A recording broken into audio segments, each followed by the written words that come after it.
こんにちは、はじめまして。いろいろお世話になります。本日自己紹介をさせていただき誠にありがとうございます。私はダナソと申します。私は2019年にメティラ大学を英語学部で卒業しました。2025年7月に日本語の入力試験 JLPT アンニュレベルを合格しました。今、アンサーレベルを続けて勉強しています。私は学生時代に力を入れたのは英語の勉強でした。特に一色して取り組んだことは大学への往復時間を有効に使おうとバイクの移動に時間を勉強の時間に利用したことです。英語に力を入れようと志望した理由はこれからの時代は母国語だけではなく英語に使えるようになる必要があると考えました。日々頑張っています。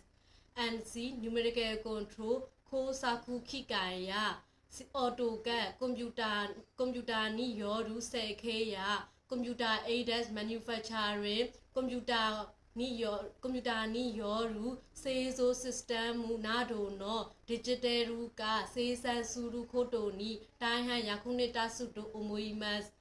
私は2019年から2025年までは国家公務員として6年間図書館のスタッフとして案内する仕事に経験しました時も英語が重要でした。私に水の力を見つけました。お客様に一番目は伝える力、限られたスペースに必要な情報を分かりやすく入れたり、2番目は期間を監修する力、構成形的情報収集で、3番目はコミュニケーション力、他のメンバー企業に必要な情報をきちんと伝えることです。記者でも身につけた水の力を生かしてコデイキャリーのエキスパートを目指したいと思います。